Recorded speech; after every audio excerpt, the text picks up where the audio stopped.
Video ವೀಕ್ಷಿಸುತ್ತಿರುವ ತಮ್ಮೆಲ್ಲರಿಗೂ ಬಾಗಲಕೋಟೆಯಲ್ಲಿರುವಂಥ ಕುರ್ಗೋರ್ಸಸ್ ಎನ್ಯುಎನ್ English ಅಕಾಡೆಮಿಗೆ ಸ್ವಾಗತ. ಇದು ಆಕ್ಟಿವ್ ವಾಯ್ಸ್ ಪ್ಯಾಸಿವ್ ವಾಯ್ಸ್ ಮೇಲೆ ನಾವು ಮಾಡ್ತಾ ಇರುವಂಥ ಮೂರನೇ ವಿಡಿಯೋ.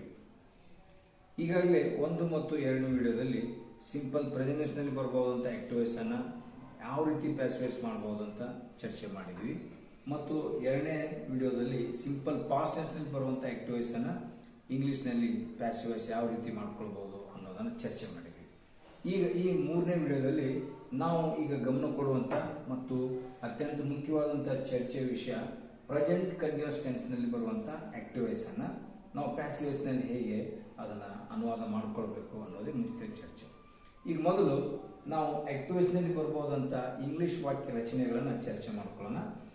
ಈ ಕಂಟಿನ್ಯೂಸ್ ಟೆನ್ಸ್ ಅನ್ನು ಸದ್ಯದಲ್ಲಿ ನಡೀತಾ ಇರುವ ಕ್ರಿಯೆಯನ್ನು ಹೇಳಲಿಕ್ಕೆ ಉಪಯೋಗ ಮಾಡ್ತೀವಿ. ನೀವು ಇದೋ ಒಂದೇ ಕ್ರಿಯೆಯನ್ನು ಪ್ರೆಸೆಂಟ್ ಕಂಟಿನ್ಯೂಸ್ ಟೆನ್ಸ್ ಅನ್ನು ನೀವು ಆಳವಾಗಿ ಬಹಳ ದೀರ್ಘವಾಗಿ ಇದನ್ನು ಚರ್ಚೆ ಮಾಡಬೇಕು, ಕಲ್ತ್ಕೊಳ್ಬೇಕಂತ ಇಷ್ಟ ಇದ್ರೆ ದಯವಿಟ್ಟು ಪ್ರೆಸೆಂಟ್ ಕಂಟಿನ್ಯೂಸ್ ಟೆನ್ಸ್ ಅನ್ನೋ ಒಂದು ನಾನು ವಿಡಿಯೋ ಇದೆ, ಅದನ್ನು ದಯವಿಟ್ಟು ನೋಡಿ. ಈಗ ನಾನು ಸದ್ಯದಲ್ಲಿ ಇಂಗ್ಲಿಷ್ನಲ್ಲಿ ವಾಕ್ಯ ರಚನೆಯನ್ನು ಚರ್ಚೆ ಮಾಡ್ತೀನಿ. ಇಂಗ್ಲಿಷ್ ವಾಕ್ಯ ರಚನೆಗಳು subject, helping verb, main verb, ING, object ಇರಬೇಕು. ಪ್ರಾರಂಭದಲ್ಲಿ ಸಬ್ಜೆಕ್ಟ್ ಇರಲೇಬೇಕು. ಇದು ಕಂಟಿನ್ಯೂಸ್ ಇರೋದ್ರಿಂದ ಮೇನ್ ವರ್ಬಿಗೆ ನಾವು ING ಹಚ್ಚಲೇಬೇಕು. ಮತ್ತು ಸಬ್ಜೆಕ್ಟ್ಗೆ ಸಂಬಂಧಪಟ್ಟಂತ helping verbs am, are, is ಅನ್ನು ನಾವು ಬಳಸಬೇಕು. ಸಬ್ಜೆಕ್ಟ್ ಸಿಂಗುಲರ್ ಇದ್ರೆ ಈಸ್, ಪ್ಲೂರಲ್ ಇದ್ರೆ ಆರ್, ಮತ್ತು ಆಯ್ನ ಸಬ್ಜೆಕ್ಟ್ ಬಂದಾಗ ಆಮ್. ಇದಕ್ಕನುಗುಣ ನಾವು ಇಂಗ್ಲಿಷ್ನಲ್ಲಿ ವಾಕ್ಯ ರಚನೆ ಮಾಡಿದಾಗ you are teaching English now. ನೀವು ಈಗ ಇಂಗ್ಲಿಷ್ ಕಲಿಸುತ್ತಿದ್ದೀರಿ, ಕಲಿಸ್ತಾ ಇದ್ದೀರಿ, continuous. You are not teaching English now. ಈಗ ನೀವು ಇಂಗ್ಲಿಷ್ ಕಲಿಸುತ್ತಿಲ್ಲ, ಕಲಿಸ್ತಾ ಇಲ್ಲ, negative. Are you teaching English now. ನೀವು ಈಗ ಇಂಗ್ಲಿಷ್ ಕಲಿಸುತ್ತಿದ್ದೀರಾ, ಹೆಲ್ಪಿಂಗ್ ವರ್ಬ್ ಪ್ರಾರಂಭದಲ್ಲಿ ಬಂತು, ಅದನ್ನೇ ನೆಗೆಟಿವ್ ಟೈನಲ್ಲಿ. Aren't you teaching English now. ನೀವು ಈಗ ಇಂಗ್ಲಿಷ್ ಕಲಿಸುತ್ತಿಲ್ಲವೇ. ಈ ರೀತಿ ಕನ್ನಡದಲ್ಲಿ ಮತ್ತು ಇಂಗ್ಲಿಷ್ನಲ್ಲಿ ನಾವು 4 ಥರದ ವಾಕ್ಯಗಳನ್ನು ಮಾಡ್ಕೊಳ್ತೀವಿ. ಅಫರ್ಮೇಟಿವ್, ನೆಗೆಟಿವ್, ಇಂಟ್ರಾಗೇಟಿವ್ ಮತ್ತು ನೆಗೆಟಿವ್ ಇಂಟ್ರಾಗೇಟಿವ್. ಇದು ಆಕ್ಟಿವ್ ವಾಯ್ಸ್ನಲ್ಲಿ ಬರುವಂಥ ವಾಕ್ಯದ ಸೂತ್ರಕ್ಕನುಗುಣವಾಗಿ ರಚನೆಗಳು. ಇಂಥ ಕಂಟಿನ್ಯೂಸ್ನಲ್ಲಿ ಬರಬಹುದಂಥ ವಾಕ್ಯಗಳನ್ನು ನಾವು ಪ್ಯಾಸಿವ್ ವಾಯ್ಸ್ನಲ್ಲಿ ಮಾಡಬೇಕಾದಾಗ ನಾವು ಸೂತ್ರ ಇದನ್ನು ಅನುಸರಿಸಬೇಕು. ಮೊದಲಿಗೆ ಆಬ್ಜೆಕ್ಟ್ ಬರಲೇಬೇಕು, ನಂತರದಲ್ಲಿ ಅದಕ್ಕೆ ಸಂಬಂಧಪಟ್ಟಂಥ ಹೆಲ್ಪಿಂಗ್ ವರ್ಬ್, ನಂತರ ಇದು ಕಂಟಿನ್ಯೂಸ್ ಇರೋದ್ರಿಂದ ಬೀಯಿಂಗ್ ಬರಲೇಬೇಕು. ಅದಕ್ಕೆ ನಾವು ಭಾಳ ನೆನಪಿನ ಇಟ್ಕೊಳ್ಳಿಕ್ಕೆ ಒಂದು ಹೇಳ್ತೀನಿ. ಇಲ್ಲಿ ಇಂಗ್ ಬಂತಂದ್ರೆ ಪ್ಯಾಸಿವ್ ವಾಯ್ಸ್ನಲ್ಲಿ ನಾವು ಕಂಟಿನ್ಯೂಸ್ ಅನ್ನ ಆಕ್ಟಿವ್ ವಾಯ್ಸ್ನಲ್ಲಿ ING ಅಂದ್ರೆ ಇಂಗ್, ಟೀಚಿಂಗ್, ಲರ್ನಿಂಗ್, ರೀಡಿಂಗ್ ಅಂತ ಇಂಗ್ ಅಂತೀವಿ. ಅದನ್ನೇ ಪ್ಯಾಸಿವ್ ವಾಯ್ಸ್ನಲ್ಲಿ ಬೀಯಿಂಗ್ ಹಾಕೊಂಡು ಬಳಸಬೇಕು. ನಂತರ ಮೇನ್ ವರ್ಬ್, PP ಫಾರ್ಮ್. ನಂತರ ನಾವು ಇಲ್ಲಿ ಸದ್ಯ ಸಬ್ಜೆಕ್ಟ್ ಇದ್ದಂಥ ವಾಕ್ಯಗಳನ್ನ ಪ್ಯಾಸಿವ್ ವಾಯ್ಸ್ ಮಾಡೋ ಪ್ರಯತ್ನ ಮಾಡ್ತಾ ಇರೋದ್ರಿಂದ ಬಾಯಿ ಹಚ್ಕೊಂಡು ನಂತರ ಸಬ್ಜೆಕ್ಟ್ ಹಾಕಬೇಕು. ಇನ್ನು ಇಲ್ಲಿ ಮುಖ್ಯವಾಗಿ ನಮ್ಗೆ ಬೇಕಾದಂಥ ವಿಷಯ ಅಂದರೆ ಇಲ್ಲಿ ಹೆಲ್ಪಿಂಗ್ ವರ್ಬ್. ನಮಗೆ ಪ್ಯಾಸಿವ್ ವಾಯ್ಸ್ನಲ್ಲಿ ಆಬ್ಜೆಕ್ಟ್ ಬೇಕೇ ಬೇಕು. ಈ ಆಬ್ಜೆಕ್ಟಿಗೆ ಅನುಗುಣವಾಗಿ ಹೆಲ್ಪಿಂಗ್ ವರ್ಬ್ ಅನ್ನು ನಾವು ನಿರ್ಧಾರ ಮಾಡಬೇಕು. ಇಲ್ಲಿ ಆಬ್ಜೆಕ್ಟ್ ಒಂದ್ ವೇಳೆ ಸಿಂಗುಲರ್ ಇದ್ರೆ ಹೆಲ್ಪಿಂಗ್ ವರ್ಬ್ ಈಸ್, ಪ್ಲೂರಲ್ ಇದ್ರೆ ಆರ್. ಒಂದ್ ವೇಳೆ ಆಬ್ಜೆಕ್ಟ್ ಆಯ್ ಅಂತ ಬರುತ್ತೆ. ನಾನು ಮುಂದಿನ ವಿಡಿಯೋಗಳಲ್ಲಿ ಬೇರೆ ಬೇರೆ ಉದಾಹರಣೆಗಳಲ್ಲಿ ವಿವರಣೆ ಕೊಡ್ಲಿಕ್ಕೆ ಇಷ್ಟಪಡ್ತೀನಿ. ಆಯ್ನೇ ಆಬ್ಜೆಕ್ಟ್ ಆಗಿ ಬಂದಾಗ ಅವಾಗ ಹೆಲ್ಪಿಂಗ್ ವರ್ಬ್ ಆಮ್ ಇರಬೇಕು. ಈಗ ಇಲ್ಲಿ ಹೆಲ್ಪಿಂಗ್ ವರ್ಬ್ಸ್ ಸಬ್ಜೆಕ್ಟಿಗೆ ಸಂಬಂಧಪಟ್ಟಿರೋದಿಲ್ಲ, ಆಬ್ಜೆಕ್ಟ್ಗೆ ಸಂಬಂಧಪಟ್ಟಿರ್ತಾವ. ಆದ್ರೆ ಆಕ್ಟಿವ್ ವಾಯ್ಸ್ನಲ್ಲಿ ಸಬ್ಜೆಕ್ಟೇ ಮುಖ್ಯವಾಗಿರೋದ್ರಿಂದ ಸಬ್ಜೆಕ್ಟಿಗೆ ಸಂಬಂಧಪಟ್ಟಂತ ಹೆಲ್ಪಿಂಗ್ ವರ್ಬ್ ಬಳಸ್ತೀವಿ. ಇಲ್ಲಿಯೂ ಕೂಡ ಆಮ್, ಆರ್, ಈಸ್ ಬರುತ್ತೆ, ಆದ್ರೆ ಸಬ್ಜೆಕ್ಟಿಗೆ ಸಂಬಂಧಪಟ್ಟಿರ್ತವೆ. ಇಲ್ಲೂ ಕೂಡ ಆಮ್, ಆರ್, ಈಸ್ ಬರ್ತವೆ, ಆದ್ರೆ ಆಬ್ಜೆಕ್ಟಿಗೆ ಸಂಬಂಧಪಟ್ಟಿರ್ತವೆ. ಇದು ನಾವು ಲಕ್ಷ್ಯದಲ್ಲಿ ಇಟ್ಕೋಬೇಕು. ಈಗ ಒಂದು ಉದಾಹರಣೆ ತಗೊಳಿದ್ರೆ you are teaching English now ಅನ್ನೋ ವಾಕ್ಯ ಆಕ್ಟಿವ್ ವಾಯ್ಸ್ನಲ್ಲಿ ನೀನು ಈಗ ಇಂಗ್ಲಿಷ್ ಕಲಿಸುತ್ತಿದ್ದಿ ಅಥವಾ ನೀವು ಈಗ ಇಂಗ್ಲಿಷ್ ಕಲಿಸುತ್ತಿದ್ದೀರಿ. ಇಲ್ಲಿ ಕಲಿಸೋರು ಇರೋದ್ರಿಂದ ಸಬ್ಜೆಕ್ಟ್ ಇದೆ, ಅದಕ್ಕೆ ಆಕ್ಟಿವ್ ವಾಯ್ಸ್ ಅಂತೀವಿ. ಅದನ್ನೇ ನಾವು ಪ್ಯಾಸಿವ್ ವಾಯ್ಸ್ ಮಾಡಿದಾಗ ನಿನ್ನಿಂದ ಇಂಗ್ಲಿಷ್ ಕಲಿಸಲ್ಪಡುತ್ತಿದೆ. ಯಾಕಂದ್ರೆ ಕಂಟಿನ್ಯೂಸ್ ಇರೋದ್ರಿಂದ ಕಲಿಸೋ ಕ್ರಿಯೆ ನಡೀತಾ ಇರೋದ್ರಿಂದ ಕಲಿಸಲ್ಪಡುತ್ತಿದೆ. ಈ ರೀತಿ ಕ್ರಿಯೆ ನಡೀತಾ ಇದೆ. ಈ ಕ್ರಿಯೆ ಒಳಗಾಗುವಂತ ಶಬ್ದ ಆಬ್ಜೆಕ್ಟ್. ನಾನು ಹೇಳಿದ್ದೀನಿ ಆಬ್ಜೆಕ್ಟ್ ಕಂಡು ಹಿಡ್ಕೊಳ್ಳಿಕ್ಕೆ ನಾವು ಮೇನ್ ವರ್ಬ್ ಇಟ್ಕೊಳ್ಬೇಕು. ಇಲ್ಲಿ ಮೇನ್ ವರ್ಬ್ ಕಲಿಸುತ್ತಿದ್ದೀರಿ. ಅದಕ್ಕೆ ಪ್ರಶ್ನೆ ಮಾಡಬೇಕು, ಏನನ್ನು ಕಲಿಸುತ್ತಿದ್ದೀರಿ? ಇಂಗ್ಲಿಷ್, ಅದು ಮಾತ್ರ ಆಬ್ಜೆಕ್ಟ್. ಅವಾಗ ನೋಡ್ರಿ ಇಂಗ್ಲಿಷ್ ಹೆಲ್ಪಿಂಗ್ ವರ್ಬ್ ಈಸ್, ಯಾಕಂದ್ರೆ ಸಿಂಗುಲರ್. ನಂತರ ಕಂಟಿನ್ಯೂಸ್ ಇರೋದ್ರಿಂದ ಬೀಯಿಂಗ್ ಹಾಕಬೇಕು. ನಂತರ main verb PP form compulsory ಬರೀಲೇಬೇಕು. ನಂತರ ಬಾಯ್, ಅಲ್ಲಿರುವಂತಹ ಸಬ್ಜೆಕ್ಟ್ ಯು ಈ ಕಡೆ ಬರುವಾಗ ಯು ಆಗುತ್ತೆ, ಬೈ ಯು ನೌ. ಏನಾಗುತ್ತೆ ನೋಡ್ರಿ, English is being taught by you now. ಈಗ ನಿನ್ನಿಂದ ಇಂಗ್ಲಿಷ್ ಕಲಿಸಲ್ಪಡುತ್ತಿದೆ. ಈಸ್ ಬೀಯಿಂಗ್ ಟಾಟ್ ನೆನ್ಪಿಟ್ಕೋಬೇಕು ನಾವು ಅದೇ ಸಿಂಪಲ್ ಪ್ರೆಸೆನ್ಸ್ ಮಾಡಿದಾಗ ಈಸ್ ಟಾಟ್ ಕಲಿಸಲ್ಪಡುತ್ತದೆ. ಅದೇ ಕಂಟಿನ್ಯೂಸ್ ಈಸ್ ಬೀಯಿಂಗ್ ಟಾಟ್ ಕಲಿಸಲ್ಪಡುತ್ತಿದೆ. ಕೊಟ್ಟಂತ ವಾಕ್ಯ ಕಂಟಿನ್ಯೂಸ್ ಇದ್ರೆ ಪ್ಯಾಸಿವ್ ವಾಯ್ಸ್ ಕೂಡ ಕಂಟಿನ್ಯೂಸ್ ಇರಬೇಕು. ಕೊಟ್ಟಂತ ವಾಕ್ಯ ಆಕ್ಟಿವ್ಸ್ ನಲ್ಲಿ ಸಿಂಪಲ್ ಇದ್ರೆ ಪ್ಯಾಸಿವ್ ವಾಯ್ಸ್ ಕೂಡ ಸಿಂಪಲ್ ಇರಬೇಕು. ಅದು ಪ್ರೆಸೆಂಟ್ ಇದ್ರೆ ಇದು ಪ್ರೆಸೆಂಟ್, ಪಾಸ್ಟ್ ಇದ್ರೆ ಪಾಸ್ಟ್, ಸಿಂಪಲ್ ಇದ್ರೆ ಸಿಂಪಲ್, ಕಂಟಿನ್ಯೂಸ್ ಕಂಟಿನ್ಯೂಸ್. ವಾಕ್ಯದ ರಚನೆಯಲ್ಲಿ ಬೇರೆ ಆಗ್ಬೋದು, ಒಟ್ಟಾರೆ ಅರ್ಥದಲ್ಲಿ ಎಲ್ಲೂ ವ್ಯತ್ಯಾಸ ಆಗದೆ ಇರೋದ್ರಿಂದ ನಾವು ಯಾವ ಟೆನ್ಸ್ ನಲ್ಲಿ ಆಕ್ಟಿವ್ ವಾಯ್ಸ್ ಇದೆಯೋ ಅದೇ ಟೆನ್ಸ್ ನಲ್ಲಿ ಪ್ಯಾಸಿವ್ ವಾಯ್ಸ್ ಅನ್ನು ಬದಲಾಯಿಸಬೇಕು. ಅದಕ್ಕೆ English is being taught by you now. ಈಗ ನಿಮ್ಮಿಂದ ಇಂಗ್ಲಿಷ್ ಕಲಿಸಲ್ಪಡುತ್ತಿದೆ. ಇದು ಅಫರ್ಮೇಟಿವ್. ಅದನ್ನ ನಾವು ನೆಗೆಟಿವ್ ದಾಗ ನಾಟ್ ಹಾಕೊಳ್ತೀವಿ. ಅವಾಗ English is not being taught by you now. ನೋಡ್ರಿ, ಈಗ ನಿಮ್ಮಿಂದ ಇಂಗ್ಲಿಷ್ ಕಲಿಸಲ್ಪಡುತ್ತಿಲ್ಲ. Is not being taught. ಈ 4 ಶಬ್ದ 1, 2, 3, 4 ಈ 4 ಶಬ್ದಗಳು ಕೂಡಿದಾಗ ಒಂದು ಕನ್ನಡ ಬರುತ್ತೆ. ಈಸ್ ನಾಟ್ ಬೀಯಿಂಗ್ ಟಾಟ್, ಕಲಿಸಲ್ಪಡುತ್ತಿಲ್ಲ. ಈಗ ನಾವು ವ್ಯಾಕರಣ ಬದ್ಧವಾಗಿ ಮಾತಾಡ್ತಾ ಇರೋದ್ರಿಂದ ಈ ರೀತಿ ತಗೊಳ್ತೀವಿ. ಅದೇ ನಾವು ಪ್ರಶ್ನೆ ಮಾಡಿದಾಗ is English being taught by you now. ಈಗ ನಿಮ್ಮಿಂದ ಇಂಗ್ಲಿಷ್ ಕಲಿಸಲ್ಪಡುತ್ತಿದೆಯೇ? ಇಂಟ್ರಾಗೇಟಿವ್. ಅದನ್ನ negative interrogative. Isn't English being taught by you now. ಈಗ ನಿಮ್ಮಿಂದ ಇಂಗ್ಲಿಷ್ ಕಲಿಸಲ್ಪಡುತ್ತಿಲ್ಲ. ನಾವು ಒಂದೊಂದೇ ಸಹಜವಾಗಿ active voice passive voice compare ಮಾಡ್ಕೊಂಡು ಬಂದಾಗ ಸ್ವಲ್ಪ ಇದು ಹೆಚ್ಚಿಗೆ ತಿಳ್ಕೊಳ್ಳಿ sir. You are teaching English now. English is being taught by you now. You are not teaching English now. You are not teaching English now. Negative. English is not being taught by you now. Are you teaching English now? Is English being taught by you now? Aren't you teaching English now? Isn't English being taught by you now? ಇದು ಸ್ವಲ್ಪ ಕನ್ನಡದಲ್ಲಿ ಕೂಡ ನಾವು ಸ್ವಲ್ಪ ಚರ್ಚೆ ಮಾಡಲಿಕ್ಕೆ ಇಷ್ಟಪಡೋಣ. ನೀವು ಈಗ ಇಂಗ್ಲಿಷ್ ಕಲಿಸುತ್ತಿದ್ದೀರಿ. ನಿಮ್ಮಿಂದ ಈಗ ಇಂಗ್ಲಿಷ್ ಕಲಿಸಲ್ಪಡುತ್ತಿದೆ. ನೀವು ಈಗ ಇಂಗ್ಲಿಷ್ ಕಲಿಸುತ್ತಿಲ್ಲ. ನಿಮ್ಮಿಂದ ಈಗ ಇಂಗ್ಲಿಷ್ ಕಲಿಸಲ್ಪಡುತ್ತಿಲ್ಲ. ನೀವು ಈಗ ಇಂಗ್ಲಿಷ್ ಕಲಿಸುತ್ತಿದ್ದೀರಾ? ಈಗ ನಿಮ್ಮಿಂದ ಇಂಗ್ಲಿಷ್ ಕಲಿಸಲ್ಪಡುತ್ತಿದೆಯೇ? ನೀವು ಈಗ ಇಂಗ್ಲಿಷ್ ಕಲಿಸುತ್ತಿಲ್ಲವೇ? ಈಗ ನಿಮ್ಮಿಂದ ಇಂಗ್ಲಿಷ್ ಕಲಿಸಲ್ಪಡುತ್ತಿಲ್ಲವೇ? ಈ ರೀತಿ ನಾವು ವ್ಯಾಕರಣಬದ್ಧವಾದಂಥ ಬದಲಾವಣೆ ಮಾಡ್ಕೊಂಡಿವಿ. ಆದರೆ ಸಹಜವಾಗಿ ನಾವು ಆಡೋ ಕನ್ನಡದಾಗ ಈ ರೀತಿ ಶುದ್ಧವಾದಂಥ ನಾವು ವರ್ಬನ ಬಳಸೋದಿಲ್ಲ. ಸಹಜವಾಗಿ ಅಂದ್ಬಿಡ್ತೀವಿ. ಅಲ್ಲಿ ಗಿಡ ಕಡಿಯಾಕತ್ಯಾರ ನಾವು ಮಾರ್ಕ್ ಮಾಡಿದಾಗ ಕಡಿಯಾಕತ್ಯಾರ ಮೇನ್ ವರ್ಬ್. ಯಾರು ಕಡಿಯಾಕತ್ಯಾರ? ಸಬ್ಜೆಕ್ಟ್ ಇಲ್ಲ. ಇಲ್ಲಿ ಸಬ್ಜೆಕ್ಟ್ ಇಲ್ಲದೆ ಇದ್ದಾಗ ನಾನು ಪ್ಯಾಸಿವ್ ವಾಯ್ಸ್ ಅಂತ ಹೇಳ್ತೀನಿ. ಈ ಪ್ಯಾಸಿವ್ ವಾಯ್ಸ್ ಮುಖ್ಯವಾಗಿ ಏನು ಬೇಕಾಗುತ್ತೆ? ಆಬ್ಜೆಕ್ಟ್ ಬೇಕಾಗುತ್ತೆ. ಈ ಆಬ್ಜೆಕ್ಟ್ ಹಿಡ್ಕೋಬೇಕಾದ್ರೆ ನಾವು ಮೇನ್ ವರ್ಬ್ ಇಡಬೇಕು. ಅಲ್ಲಿ ಗಿಡ ಕಡಿಯಾಕತ್ಯಾರ, ಅಲ್ಲಿ ಗಿಡವನ್ನು ಕಡಿಯುತ್ತಿದ್ದಾರೆ. ಕಡಿಯುತ್ತಿದ್ದಾರೆ ಮೇನ್ ವರ್ಬ್. ಯಾರು ಕಡಿತಾ ಇದ್ದಾರೆ? ಇಲ್ಲ. ಏನನ್ನು ಕಡಿಯುತ್ತಿದ್ದಾರೆ? ಮರವನ್ನು, ಗಿಡವನ್ನು, ಆಬ್ಜೆಕ್ಟ್. ಅವಾಗ ಏನಾಗುತ್ತೆ? The tree is being cut now there. ಮುಗೀತು. ಈಗ ಇಲ್ಲಿ ಇಂಗ್ಲಿಷ್ ಕಲಿಸುತ್ತಿದ್ದಾರೆ. ಕಲಿಸುತ್ತಿದ್ದಾರೆ ಮೇನ್ ವರ್ಬ್. ಕಲಿಸೋರಿಲ್ಲ, ಸಬ್ಜೆಕ್ಟ್ ಇಲ್ಲ. ಏನನ್ನು ಕಲಿಸುತ್ತಿದ್ದಾರೆ? ಇಂಗ್ಲಿಷ್ ಇದೆ, ಆಬ್ಜೆಕ್ಟ್. ಅವಾಗ ಏನಾಗುತ್ತೆ? Passive voice. English is being taught here now. ಈ ರೀತಿ ನಾವು ಈ ಕ್ರಿಯೆಯನ್ನ ಅದರ ಮೇಲೆ ಆಗತ್ತೆ, ಆಬ್ಜೆಕ್ಟ್ ಮೇಲೆ ಅದು ಜರುಗುತ್ತೆ ಅನ್ನೋ ಒಂದು ಅಂಶವನ್ನು ಒತ್ತು ಕೊಟ್ಟು ಹೇಳಬೇಕಾದಾಗ ನಾವು English is being taught, English ಕಲಿಸಲ್ಪಡುತ್ತಿದೆ. ಅದೇ ನಾವು ಸಬ್ಜೆಕ್ಟ್ ಇರದೇ ಇದ್ದಾಗ ಇಲ್ಲಿ ಇಂಗ್ಲಿಷ್ ಕಲಿಸುತ್ತಿದ್ದಾರೆ, English is being taught here now. ಈ ರೀತಿ ನಾವು ಸಬ್ಜೆಕ್ಟ್ ಇಲ್ಲದೆ ಇದ್ದಾಗ ಸಹಜವಾಗಿ ಮಾತಾಡುವಂತ ಕನ್ನಡದಲ್ಲಿ ಕೂಡ ಪ್ಯಾಸಿವ್ ವಾಯ್ಸ್ ಯಾವ ರೀತಿ ಇರುತ್ತೋ ಆಕ್ಟಿವ್ ವಾಯ್ಸ್ ಆಗಿರುತ್ತೋ ನಾವು ಅರ್ಥ ಮಾಡಿಕೊಂಡು ವಾಕ್ಯ ಆಕ್ಟಿವ್ ವಾಯ್ಸ್ ನಲ್ಲಿದ್ರೆ ಇದೇ ರೀತಿ ಕಂಟಿನ್ಯೂಸ್ ಇದ್ರೆ ಈ ಫಾರ್ಮ್ ಪ್ರಕಾರ ನಾವು ರಚನೆ ಮಾಡ್ಕೊಳ್ಬೇಕು. ಪ್ಯಾಸಿವ್ ವಾಯ್ಸ್ ಇದೆ, ಸಬ್ಜೆಕ್ಟ್ ಇಲ್ಲ ಅಂದಮೇಲೆ ಪ್ಯಾಸಿವ್ ವಾಯ್ಸ್ ನಲ್ಲಿ ಇದೇ ಸೂತ್ರಕ್ಕೆ ಅನುಗುಣವಾಗಿ ನಾವು ವಾಕ್ಯಗಳನ್ನ ಇಂಗ್ಲಿಷ್ ನಲ್ಲಿ ರಚನೆ ಮಾಡ್ಕೊಳ್ಬೇಕು. ಇದು ಸಹಜವಾಗಿ ಕಂಟಿನ್ಯೂಸ್ ಪ್ರೆಸೆಂಟ್ ಕಂಟಿನ್ಯೂಸ್ ಇರುವಂತ ಆಕ್ಟಿವ್ ವಾಯ್ಸ್ ಅನ್ನ ಪ್ಯಾಸಿವ್ ವಾಯ್ಸ್ ಮಾಡಲಿಕ್ಕೆ ಒಂದು ಹೊಸ ಒಂದು ಸೂತ್ರದೊಂದಿಗೆ ನಾವು ಚರ್ಚೆ ಮಾಡಿದ್ವಿ. ಈ ರೀತಿ ಕಂಟಿನ್ಯೂಸ್ ನಲ್ಲಿ ಬರಬಹುದಂತ ಬೇರೆ ಬೇರೆ ವಾಕ್ಯಗಳು ಅಂದ್ರೆ ಅಫರ್ಮೇಟಿವ್ ಬರ್ಬೋದು, ನೆಗೆಟಿವ್ ಬರ್ಬೋದು, ಇಂಟ್ರಾಗೇಟಿವ್ ಬರ್ಬೋದು, ನೆಗೆಟಿವ್ ಇಂಟ್ರಾಗೇಟಿವ್ ಬರ್ಬೋದು. ಆ ರೀತಿ ಬಂದಾಗ ನಾವು ಆಕ್ಟಿವ್ ವಾಯ್ಸ್ ಇದನ್ನು ಪ್ಯಾಸಿವ್ ವಾಯ್ಸ್, ಪ್ಯಾಸಿವ್ ವಾಯ್ಸ್ ಇದನ್ನು ಆಕ್ಟಿವ್ ವಾಯ್ಸ್ ನಲ್ಲಿ ಯಾವ ರೀತಿ ಅನುವಾದ ಮಾಡ್ಕೊಳ್ಬೇಕು ಅನ್ನೋದು ಒಂದು ಚರ್ಚೆ ಮಾಡಿ. They are playing cricket now there. ಅವರು ಈಗ ಅಲ್ಲಿ ಕ್ರಿಕೆಟ್ ಆಡುತ್ತಿದ್ದಾರೆ, ಆಡ್ತಾ ಇದ್ದಾರೆ, ಕಂಟಿನ್ಯೂಸ್ ಇದೆ. ಮತ್ತು ಇಲ್ಲಿ ಪ್ಲೇಯಿಂಗ್ ಅನ್ನೋದ್ರಿಂದ ಇದು ಆಕ್ಟಿವ್ ವಾಯ್ಸ್ ನಲ್ಲಿ ಇರುತ್ತೆ. ಅದನ್ನ ನಾವು ಪ್ಯಾಸಿವ್ ವಾಯ್ಸ್ ಮಾಡ್ಬೇಕಾದ್ರೆ ಆಬ್ಜೆಕ್ಟ್ ಬೇಕು. ಆಬ್ಜೆಕ್ಟ್ ಬೇಕಂದ್ರೆ ನಾವು ಮೊದಲು ಮೇನ್ ವರ್ಬ್ ಇಟ್ಕೊಳ್ಬೇಕು. ಮೇನ್ ವರ್ಬ್ ಪ್ಲೇಯಿಂಗ್ ಆಡುತ್ತಿದ್ದಾರೆ. ಏನನ್ನು ಆಡುತ್ತಿದ್ದಾರೆ? ಕ್ರಿಕೆಟ್. ನಮ್ಗೆ ಆಬ್ಜೆಕ್ಟ್ ಸಿಕ್ತು. ಆ ಫಾರ್ಮ್ ಪ್ರಕಾರ ಹೋದಾಗ cricket is being played by them now there. ನೋಡ್ರಿ, ಅಲ್ಲಿ ಈಗ ಅವರಿಂದ ಕ್ರಿಕೆಟ್ ಆಡಲ್ಪಡುತ್ತಿದೆ. Cricket is being played.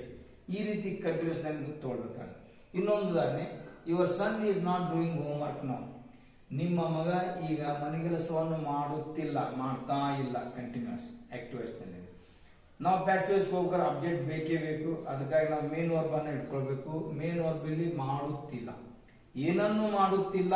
ಮನೆಗೆಲಸವನ್ನು. Object ಸಿಕ್ತು. ಅದಾಗಿ ನೋಡ್ರಿ, home work is not being done by your son now. ನೋಡ್ರಿ, ಇದು ಕೊಟ್ಟಂತ ಆಕ್ಟಿವ್ ವಾಯ್ಸ್ ನೆಗೆಟಿವ್ ಇರೋದ್ರಿಂದ ಪ್ಯಾಸಿವ್ ವಾಯ್ಸ್ ಕೂಡ ನೆಗೆಟಿವ್ ಆಗಬೇಕು.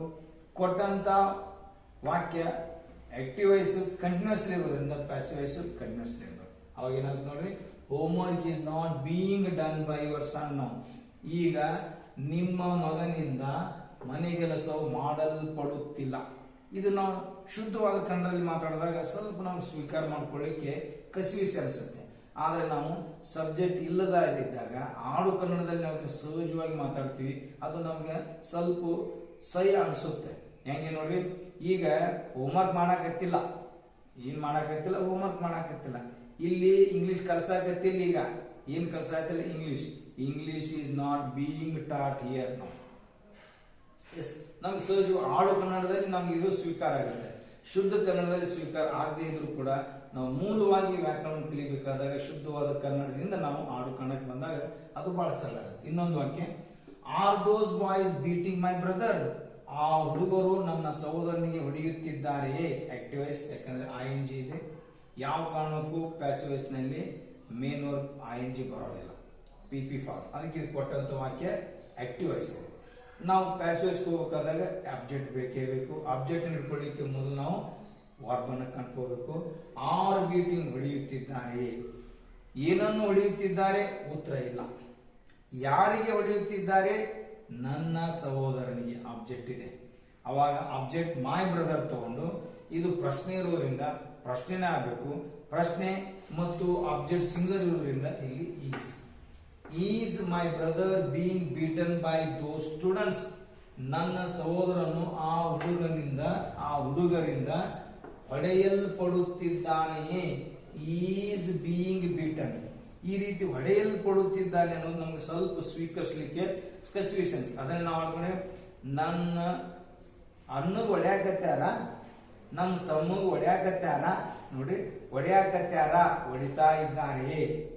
ಯಾರು ಹೊಡಿತಾ ಇದ್ದಾರೆ? ಇಲ್ಲ. ಯಾರಿಗೆ ಹೊಡೆಯುತ್ತಿದ್ದಾರೆ? ನನ್ನ ಅಣ್ಣನಿಗೆ ಅಥವಾ ನನ್ನ ತಮ್ಮನಿಗೆ, ನನ್ನ ಗೆಳೆಯನಿಗೆ. ಅವಾಗ ನಮ್ ಸಹಜ ಅನ್ಸುತ್ತೆ, ಕಸಿವಿಸಿ ಅನ್ಸೋದೆಲ್ಲ ಸ್ವೀಕಾರ ಮಾಡ್ತೀವಿ. ಈ ರೀತಿ ನಾವು ಸಬ್ಜೆಕ್ಟ್ ಇಲ್ಲದೆ ಇದ್ದಾಗ ನೇರವಾಗಿ ಪ್ಯಾಸಿವ್ ವಾಯ್ಸ್ ಬಂದಾಗ is my brother being beaten there, ಅಲ್ಲಿ ನನ್ನ ಸಹೋದರನಿಗೆ ನನ್ನ ಅಣ್ಣನಿಗೆ ಹೊಡೆಯುತ್ತಿದ್ದಾರೆಯೇ, ಮುಗಿಯಿತು. ಈ ರೀತಿ ನಾವು ಕೊಟ್ಟಂತ ವಾಕ್ಯ ಕಂಟಿನ್ಯೂಸ್ ಇದ್ದಾಗ ಅದು ಕೂಡ ಪ್ಯಾಸಿವ್ ವಾಯ್ಸ್ ನಲ್ಲಿ ಕಂಟಿನ್ಯೂಸ್ ಆಗಬೇಕು. ಇನ್ನೊಂದು, ಈಸಂಟ್ ರವಿ ಪ್ರಾಕ್ಟೀಸಿಂಗ್ ಕ್ರಿಕೆಟ್ ನಾವು. ರವಿ ಈಗ ಕ್ರಿಕೆಟ್ ರೂಢಿ ಮಾಡುತ್ತಿಲ್ಲವೇ, ಅಭ್ಯಾಸ ಮಾಡುತ್ತಿಲ್ಲವೇ, ಪ್ರಾಕ್ಟೀಸ್ ಮಾಡುತ್ತಿಲ್ಲವೇ. ಇದು ಕೂಡ ಆಕ್ಟಿವ್ ವಾಯ್ಸ್, ಯಾಕಂದ್ರೆ ಅಲ್ಲಿ ಕೂಡ ING ಇದೆ. ಯಾವ ಕಾರಣಕ್ಕೂ ಪ್ಯಾಸಿವ್ ವಾಯ್ಸ್ಗೆ ಮೇನ್ ವರ್ಬಿಗೆ ING ಬರೋದಿಲ್ಲ. ಆದ್ರಿಂದ ಇದು ಆಕ್ಟಿವ್ ವಾಯ್ಸ್. ಅದನ್ನ ಪ್ಯಾಸಿವ್ ವಾಯ್ಸ್ ಹೋಗ್ಬೇಕಾದ್ರೆ ಆಬ್ಜೆಕ್ಟ್ ಬೇಕೇ ಬೇಕು. ಈ ಆಬ್ಜೆಕ್ಟ್ ನಾವು ಮೇನ್ ವರ್ಬ್ ಇಟ್ಕೊಳ್ಬೇಕು. ಅಭ್ಯಾಸ ಮಾಡುತ್ತಿಲ್ಲವೇ, ಏನನ್ನು ಪ್ರಾಕ್ಟೀಸ್ ಮಾಡುತ್ತಿಲ್ಲ, ಏನನ್ನು ಅಭ್ಯಾಸ ಮಾಡುತ್ತಿಲ್ಲ, ಕ್ರಿಕೆಟ್ ಆಬ್ಜೆಕ್ಟ್. ಅವಾಗ ಇದು ನೆಗೆಟಿವ್ ಟೈಟ್ ಇರೋದ್ರಿಂದ ನಮಗೆ isn't cricket being practice by Ravi ನಾವು. ಈಗ ರವಿಯಿಂದ ಕ್ರಿಕೆಟ್ ಅಭ್ಯಾಸಿಸಲ್ಪಡುತ್ತಿಲ್ಲವೇ, ರೂಢಿ ಮಾಡಲ್ಪಡುತ್ತಿಲ್ಲವೇ ಅಂದ್ರೆ ನಾವು ಸಹಜವಾಗಿ ಆಡ್ಕೊಂಡಾಗ ಈಗ ಕ್ರಿಕೆಟ್ ಪ್ರಾಕ್ಟೀಸ್ ಮಾಡಾಕತ್ತಿಲ್ಲನು ಯಾರು? ಇಲ್ಲ. ಅವಾಗ ಅದು ಸಬ್ಜೆಕ್ಟ್ ಇಲ್ಲ, passive voice. Isn't cricket being practice ನಾವು ನೇರವಾಗಿ ತಗೊಳ್ಬಹುದು. ಇನ್ನೊಂದು ನೋಡೋಣ, isn't English being taught by you ನಾವು. ಇಲ್ಲಿ ಸ್ವಲ್ಪ ಗಮನಿಸಬೇಕಾದಂತ ಅಂಶ ಅಂದ್ರೆ ಇದು ಯಾವ ವಯಸ್ಸಿನಲ್ಲಿದೆ. ಇಲ್ಲಿ ನಾವು ಪ್ಯಾಸಿವ್ ವಾಯ್ಸ್ ಟಾಟ್ ಇದೆ, ಅದರಿಂದ ಬೀಯಿಂಗ್ ಇದೆ, ಇಲ್ಲಿ ಪ್ಯಾಸಿವ್ ವಾಯ್ಸ್ ಏನಿದೆ ನೋಡ್ರಿ. Isn't English being taught by you now. ನೋಡ್ರಿ, ಈಗ ನಿಮ್ಮಿಂದ ಇಂಗ್ಲಿಷ್ ಕಲಿಸಲ್ಪಡುತ್ತಿಲ್ಲವೇ. ಈಸೆಂಟ್ ಬೀಯಿಂಗ್ ಟಾಟ್, ಕಲಿಸಲ್ಪಡುತ್ತಿಲ್ಲವೇ, ಆಕ್ಟಿವ್ ವಾಯ್ಸ್. ಈ ಆಕ್ಟಿವ್ ವಾಯ್ಸ್ ಅನ್ನು ನಾವು ಪ್ಯಾಸಿವ್ ವಾಯ್ಸ್ ಹೋಗ್ಬೇಕಾದ್ರೆ ನಾವು ಮುಖ್ಯವಾಗಿ ಪ್ಯಾಸಿವ್ ವಾಯ್ಸ್ಗೆ ಆಕ್ಟಿವ್ ವಾಯ್ಸ್ ನಲ್ಲಿ ಸಬ್ಜೆಕ್ಟ್, ಇಲ್ಲಿ ಸಬ್ಜೆಕ್ಟ್ ಬೈ ಯು ಆಗೋದ್ರಿಂದ ಯು ಅನ್ನು ನಾವು ಸಬ್ಜೆಕ್ಟ್ ಮಾಡ್ಕೊಳ್ತೀವಿ. ಕೊಟ್ಟಂತದ್ದು ನೆಗೆಟಿವ್ ಟೈಟ್ ಇರೋದ್ರಿಂದ ಪ್ಯಾಸಿವ್ ವಾಯ್ಸ್ ಕೂಡ ನೆಗೆಟಿವ್ ಟೈಟ್. ಅವಾಗ ಏನಂತೀವಿ, ಆರ್ಂಟ್ ಯು ಟೀಚಿಂಗ್ ಇಂಗ್ಲಿಷ್ ನಾವು. ನೋಡ್ರಿ, ನೀವು ಈಗ ಇಂಗ್ಲಿಷ್ ಕಲಿಸುತ್ತಿಲ್ಲವೇ, ಆರ್ಂಟ್ ಟೀಚಿಂಗ್. ನೋಡ್ರಿ, ಇಲ್ಲಿ ಈಸೆಂಟ್ ಇದೆ, ಯಾಕೆ ಅಲ್ಲಿ ಪ್ಯಾಸಿವ್ ವಾಯ್ಸ್ ನಾವು ಆಬ್ಜೆಕ್ಟ್ ಸಂಬಂಧಪಟ್ಟಿರೋದ್ರಿಂದ ಸಿಂಗುಲರ್ ತಗೊಳ್ಳಿ. ಈಗ ನಾವು ಅದನ್ನೇ ಸೆಂಟೆನ್ಸ್ ಅನ್ನ ನಾವು ಆಕ್ಟಿವ್ ವಾಯ್ಸ್ ಮಾಡುವಾಗ ಸಬ್ಜೆಕ್ಟ್ ಬೇಕು, ಸಬ್ಜೆಕ್ಟಿವ್, ಸಬ್ಜೆಕ್ಟ್ ಅನ್ನು ನಾವು ಹೆಲ್ಪಿಂಗ್ ವರ್ಬ್ ಆರ್. ಅದಕ್ಕೆ ಏನಾಯ್ತು, ಆರ್ಂಟ್ ಯು ಟೀಚಿಂಗ್ ಇಂಗ್ಲಿಷ್ ನಾವು, ನೀವು ಈಗ ಇಂಗ್ಲಿಷ್ ಕಲಿಸುತ್ತಿಲ್ಲ. ಈ ರೀತಿ ಆಕ್ಟಿವ್ ವಾಯ್ಸ್ ನಿಂದ ಪ್ಯಾಸಿವ್ ವಾಯ್ಸ್ ಬರುವಾಗ ಆಕ್ಟಿವ್ ವಾಯ್ಸ್ ಗೆ ಸಬ್ಜೆಕ್ಟ್ ಸಂಬಂಧಪಟ್ಟಂತ ವರ್ಬ್ ಹೆಲ್ಪಿಂಗ್ ವರ್ಬ್ಸ್ ಅನ್ನು ಬಳಸಬೇಕು. ಪ್ಯಾಸಿವ್ ವಾಯ್ಸ್ ನಾಗ ಆಬ್ಜೆಕ್ಟ್ ಸಂಬಂಧಪಟ್ಟಂತ ಹೆಲ್ಪಿಂಗ್ ವರ್ಬ್ಸ್ ಬಳಸಬೇಕು. ಇದು ಪ್ಯಾಸಿವ್ ವಾಯ್ಸ್ ಆಬ್ಜೆಕ್ಟ್ ಸಿಂಗುಲರ್ ಇರೋದ್ರಿಂದ ಈಸೆಂಟ್. ಇಲ್ಲಿ ಆಕ್ಟಿವ್ ವಾಯ್ಸ್ ಸಬ್ಜೆಕ್ಟ್ ಯು ಇದ್ದಾಗ ಆಕ್ಟಿವ್ ವಾಯ್ಸ್ ನಲ್ಲಿ ಹೆಲ್ಪಿಂಗ್ ವರ್ಬ್ ಅನ್ನು ಆರ್ ಅಂತ. ಅದಕ್ಕೆ isn't English passive voice, aren't you teaching English active voice. ಇನ್ನೊಂದು ನೋಡೋಣ, English is being spoken by people everywhere. ನೋಡ್ರಿ, ಎಲ್ಲಾ ಕಡೆ ಜನರಿಂದ ಇಂಗ್ಲಿಷ್ ಮಾತನಾಡಲ್ಪಡುತ್ತಿದೆ, ಅದು ಪ್ಯಾಸಿವ್ ವಾಯ್ಸ್. ಯಾಕಂದ್ರೆ ಈಸ್ ಬೀಯಿಂಗ್ ಸ್ಪೋಕನ್, ಇವು ಪ್ಯಾಸಿವ್ ವಾಯ್ಸ್ ಲಕ್ಷಣಗಳು. ಅದನ್ನ ನಾವು ಆಕ್ಟಿವ್ ವಾಯ್ಸ್ ಮಾಡಬೇಕಾದ್ರೆ ಮುಖ್ಯವಾಗಿ ನಮಗೆ ಸಬ್ಜೆಕ್ಟ್ ಬೇಕು. ಸಬ್ಜೆಕ್ಟ್ ಬೈ ಪೀಪಲ್ ಅಂದಾಗ ಪೀಪಲ್ ಅನ್ನು ಸಬ್ಜೆಕ್ಟ್ ಮಾಡ್ಕೊಳ್ತೀವಿ. ಅವಾಗ ನೋಡಿ ಏನಾಗುತ್ತೆ, people are speaking English everywhere ನಾವು. ನೋಡ್ರಿ, ಜನರು ಈಗ ಎಲ್ಲಾ ಕಡೆ ಇಂಗ್ಲಿಷ್ ಅನ್ನು ಮಾತನಾಡುತ್ತಿದ್ದಾರೆ ಅನ್ನೋದು ಒಂದೇ. ಈಗ ಇಂಗ್ಲಿಷ್ ಜನರಿಂದ ಎಲ್ಲಾ ಕಡೆ ಮಾತನಾಡಲ್ಪಡುತ್ತಿದೆ ಅನ್ನೋದು ಒಂದೇ. ಒಟ್ಟಾರೆ ಅರ್ಥದಲ್ಲಿ ಆಕ್ಟಿವ್ ವಾಯ್ಸ್ ಪ್ಯಾಸಿವ್ ವಾಯ್ಸ್ ಒಂದೇ ಇದ್ರೂ ಕೂಡ ಹೇಳುವ ರೀತಿಯಲ್ಲಿ ಬೇರೆ ಬೇರೆ ಇರೋದ್ರಿಂದ ಒಂದು ರೀತಿಗೆ ಆಕ್ಟಿವ್ ವಾಯ್ಸ್ ಅಂತೀವಿ, ಇನ್ನೊಂದು ರೀತಿಗೆ ನಾವು ಪ್ಯಾಸಿವ್ ವಾಯ್ಸ್ ಅಂತೀವಿ. ಈ ಆಕ್ಟಿವ್ ವಾಯ್ಸ್ ಪ್ಯಾಸಿವ್ ವಾಯ್ಸ್ ನ ನಾವು ಕರಗತ ಮಾಡ್ತಾ ಹೋದಾಗ ಸಹಜವಾಗಿ ನಾವು ಮಾತಾಡುವಂತ ಅಥವಾ ಬರೆಯುವಂತ ವಾಕ್ಯಗಳಲ್ಲಿ ಆಕ್ಟಿವ್ ವಾಯ್ಸ್ ಅನ್ನು ಬಳಸ್ಕೋಬೇಕು, ಪ್ಯಾಸಿವ್ ವಾಯ್ಸ್ ಬಳಸಬೇಕಂತ ಅವಶ್ಯಕತೆ ಬರುತ್ತೋ ಅದಕ್ಕನುಗುಣವಾಗಿ ನಾವು ವಾಕ್ಯಗಳ ರಚನೆ ಮಾಡಬೇಕು. ನಾವು ಸಹಜವಾಗಿ ಮಾತಾಡುವಂತ ಮಾತಿನ ರಚನೆಗೆ ಅನುಗುಣವಾಗಿ ಅದು ಆಕ್ಟಿವ್ ವಾಯ್ಸ್ ಪ್ಯಾಸಿವ್ ವಾಯ್ಸ್ ಅಂತ ನಿರ್ಧಾರ ಆಗುತ್ತೆ. ಆದ್ರೆ ಈಗ ನಾವು ಆಕ್ಟಿವ್ ವಾಯ್ಸ್ ಅನ್ನು ನೋಡ್ಕೊಂಡು ಪ್ಯಾಸಿವ್ ವಾಯ್ಸ್ ಮಾಡ್ತಾ ಇರೋದು ನಮ್ಗದು ರೂಢಿ ಆಗ್ಲಿ ಅಂತೇಳಿ. ಅದೇ ನಾವು ಕರಗತ ಮಾಡಿದ ನಂತರ ನಾವು ಬರೆಯುತ್ತಿರುವಂತ ಒಂದು ಲೆಟರ್ ಇರ್ಬೋದು ಅಥವಾ ಒಂದು ಯಾವುದೋ ಒಂದು ಲೇಖನ ಇರ್ಬೋದು, ಆ ಲೇಖನದಲ್ಲಿ ಅಥವಾ ಪತ್ರದಲ್ಲಿ ಅಥವಾ ಅರ್ಜಿಯಲ್ಲಿ ನಾವು ಬರೆಯುವ ವಾಕ್ಯ ರಚನೆಗಳು ಆಕ್ಟಿವ್ ವಾಯ್ಸ್ ಪ್ಯಾಸಿವ್ ವಾಯ್ಸ್ ಅನ್ನೋದು ಆ ಸಂದರ್ಭದೊಳಗೆ ನಿರ್ಧಾರ ಆಗ್ತಿರ್ತಾವೆ. ಆದ್ರಿಂದ ಆ ಸಂದರ್ಭದೊಳಗೆ ಯಾವ್ದಾದ್ರು ಟೆನ್ಸ್ ಬರ್ಬೋದು, ಯಾವ್ದಾದ್ರು ವಾಯ್ಸ್ ಬರ್ಬೋದು, ಯಾವ್ದಾದ್ರು ಸೆಂಟೆನ್ಸ್ ಬರ್ಬೋದು. ಅಲ್ಲಿ ಪ್ರೆಸೆಂಟ್ ಟೆನ್ಸ್ ಬರ್ಬೋದು, ಪಾಸ್ಟ್ ಟೆನ್ಸ್ ಬರ್ಬೋದು, ಫ್ಯೂಚರ್ ಟೆನ್ಸ್ ಬರ್ಬೋದು, ಸಿಂಪಲ್ ಬರ್ಬೋದು, ಕಂಟಿನ್ಯೂಸ್ ಬರ್ಬೋದು, ಪರ್ಫೆಕ್ಟ್ ಬರ್ಬೋದು, ಅಥವಾ ಅಫರ್ಮೇಟಿವ್ ಬರ್ಬೋದು, ನೆಗೆಟಿವ್ ಬರ್ಬೋದು, ಇಂಟ್ರಾಗೇಟಿವ್ ಬರ್ಬೋದು, ನೆಗೆಟಿವ್ ಇಂಟ್ರಾಗೇಟಿವ್ ಬರ್ಬೋದು. ಇವೆಲ್ಲ ದೃಷ್ಟಿಯಲ್ಲಿ ಇಟ್ಕೊಂಡು ನಾವು ಸಹಜವಾಗಿ ನಮ್ಮ ವಾಕ್ಯ ರಚನೆಗಳನ್ನ ಸರಾಗವಾಗಿ ಬರೀಬೇಕಾದ್ರೆ ಪ್ರಾರಂಭದಲ್ಲಿ ನಮಗೆ ಸ್ಪಷ್ಟವಾಗಿ ಆಕ್ಟಿವ್ ವಾಯ್ಸ್ ಇಂಗ್ಲಿಷ್ ರಚನೆಗಳು ಹೇಗಿರ್ತವೆ, ಪ್ಯಾಸಿವ್ ವಾಯ್ಸ್ ನಲ್ಲಿ ಹೇಗಿರ್ತವೆ, ಕನ್ನಡದಲ್ಲಿ ಹೆಂಗಿರ್ತವೆ, ಅವುಗಳನ್ನ ಇಂಗ್ಲಿಷ್ ನಲ್ಲಿ ಯಾವ ರೀತಿ ಬದಲಾವಣೆ ಮಾಡ್ಕೋಬೇಕು ಅನ್ನೋದು ಪ್ರಾಥಮಿಕ ಜ್ಞಾನ ನಮಗಿದ್ರೆ ಇದನ್ನ ರೂಢಿ ಮಾಡ್ತಾ ಸಹಜವಾಗಿ ನಮಗೆ ವಾಕ್ಯ ರಚನೆಗಳು ಕನ್ನಡದಿಂದ ಇಂಗ್ಲಿಷ್ಗೋ ಮತ್ತು ಇಂಗ್ಲಿಷ್ನಿಂದ ಕನ್ನಡ ಬರಲಿಕ್ಕೆ ಬಹಳ ಸುಲಭ ಆಗುತ್ತೆ ಅನ್ನೋದು ನನ್ನ ಅನಿಸಿಕೆ. ಆದ್ರಿಂದ ಸದ್ಯದ ಈ 3ನೇ video active voice passive voice ಅನ್ನೋ ಚಾಪ್ಟರ್ ನಲ್ಲಿ 3ನೇದಾಗಿರೋದ್ರಿಂದ ಈ 3ನೇ ವಿಡಿಯೋದಲ್ಲಿ ನಾನು ಗಮನ ಕೊಟ್ಟಿದ್ದು ಮತ್ತು ನನ್ನ ಚರ್ಚೆಗೆ ಸೀಮಿತಗೊಳಿಸಿದ ವಿಷಯ present continuous tense. Present continuous ನಲ್ಲಿ ಬಂದಂತ ಆಕ್ಟಿವ್ ವಾಯ್ಸ್ ನ ವಾಕ್ಯ ರಚನೆಗಳು ಮತ್ತು ಅದನ್ನೇ ಪ್ಯಾಸಿವ್ ವಾಯ್ಸ್ ನಲ್ಲಿ ಬರಬೇಕಾದಂತ ಅದರ ವಾಕ್ಯ ರಚನೆಗಳ ಸೂತ್ರಗಳು ಮತ್ತು ಭಿನ್ನವಾದಂತಹ ಬೇರೆ ಬೇರೆ ವಾಕ್ಯಗಳನ್ನ ಆಕ್ಟಿವ್ ವಾಯ್ಸ್ ನಿಂದ ಪ್ಯಾಸಿವ್ ವಾಯ್ಸ್ ಗೆ ಮತ್ತು ಪ್ಯಾಸಿವ್ ವಾಯ್ಸ್ ಇಂದ ಆಕ್ಟಿವ್ ವಾಯ್ಸ್ ಗೆ ಬರಲಿಕ್ಕೆ ಹೇಗೆ ಸಾಧ್ಯ ಮತ್ತು ಹೇಗೆ ಅದನ್ನು ಕಲಿಬಹುದು ಅನ್ನೋದು ಈ ವಿಡಿಯೋ ಮೂಲಕ ತಮಗೆ ತಿಳಿಸಲಿಕ್ಕೆ ಪ್ರಯತ್ನ ಮಾಡಿದ್ದೀನಿ. ಈ ವಿಡಿಯೋ ತಮಗೆ ಉಪಯುಕ್ತವಾದ ಮಾಹಿತಿ ಕೊಟ್ಟಿದೆ, ಆದ್ದರಿಂದ ದಯವಿಟ್ಟು ಇದನ್ನು ಲೈಕ್ ಮಾಡ್ತೀರಿ ಅಂತ ನನ್ನ ಅನಿಸಿಕೆ. ಲೈಕ್ ಮಾಡಿ ಮತ್ತು ಈ ವಿಡಿಯೋನ ನಿಮ್ಮ ಗೆಳೆಯರ ಜೊತೆ ಶೇರ್ ಮಾಡಿಕೊಳ್ಳ್ರಿ. ಮುಖ್ಯವಾಗಿ ನಮ್ಮ ಚಾನಲ್ಗೆ ದಯವಿಟ್ಟು ನೀವು ಸಬ್ಸ್ಕ್ರೈಬ್ ಮಾಡಿಕೊಂಡು ನಾವು ಪ್ರೋತ್ಸಾಹ ಕೊಡಬೇಕಂತ ಹೇಳ್ತಾ ಮತ್ತೆ ನಾವು ನೀವು ಮುಂದಿನ ವಿಡಿಯೋದಲ್ಲಿ ಕೂಡೋಣ ಅಂತ ಹೇಳ್ತಾ ಈ ವಿಡಿಯೋ ಇಲ್ಲಿ ಮುಗಿಸ್ತಾ ಇದ್ದೀನಿ. ನಮಸ್ಕಾರ.